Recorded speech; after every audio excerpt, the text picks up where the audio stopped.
Welcome to Chand Bagh School, Grade 9, Physics Code 5054, Section 1, Journal Physics. Lecture number 10. Dear student, Section 1, first unit is the physical quantities, unit and measurement. In our previous lectures, we have discussed about the physical quantities according to SI system. We also discuss that there are 7 base quantities, and these 7 base quantities are represented by units, and these 7 base quantities have 7 base units, and we also discuss their symbols. In next lectures we have discussed about the prefixes, and we discussed that the prefixes is used to write the value in a big number or to write the value in a small number. Then we discussed that physical quantities has two groups, scalar quantities and vector quantities. The difference between scalar and vector quantities is that scalar quantities do not need the direction, but vector quantities need a direction. And we also study some of the example of scalar quantities and vector quantities. Then we start the measurement techniques. In measurement techniques, we study the first measurement, that is measurement of length. Dear student, in measurement technique, first we study the measurement of length. In measurement of length, the instrument which we first study, that is meter rule. Meter rule is 100 centimeter and its least count is 1 millimeter or 0.1 centimeter. Then we study the measuring tape.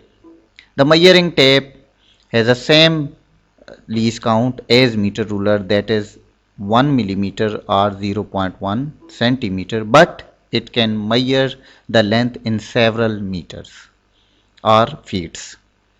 Then we study the vernier caliper.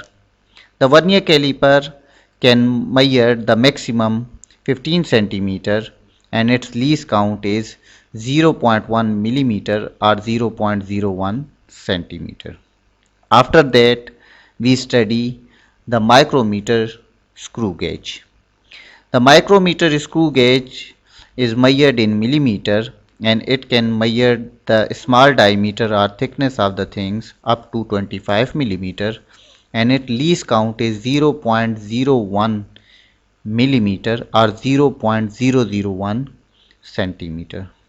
And we also study that the screw gauge, means micrometer screw gauge, has 100 times accurate than the meter ruler, and vernier caliper is 10 times accurate than the meter ruler.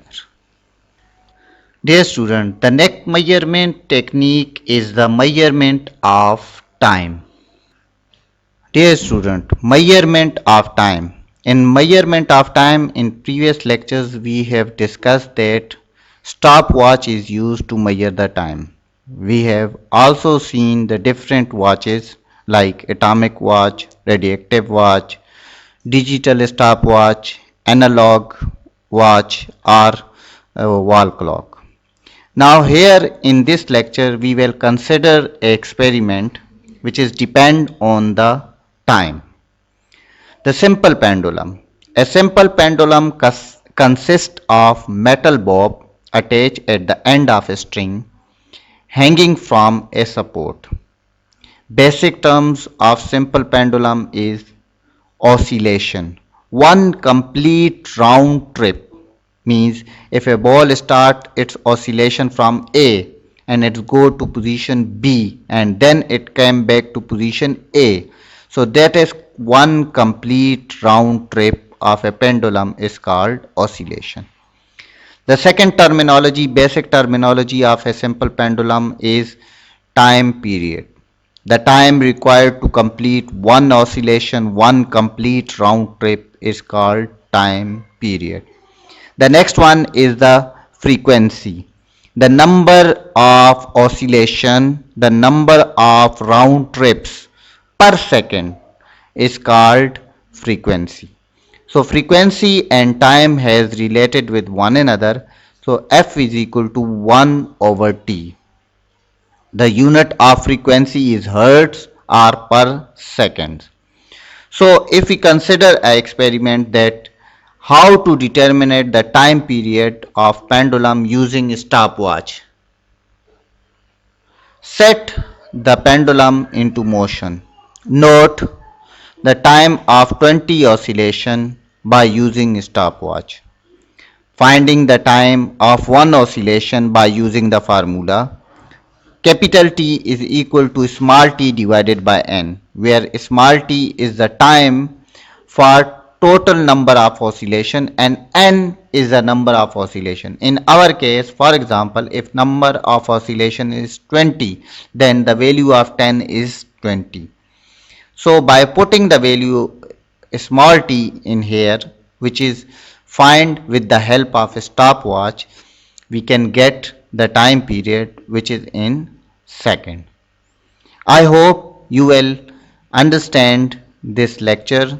So with the help of this topic, our first unit is complete. I hope you will enjoy the lecture. Best of luck for next time.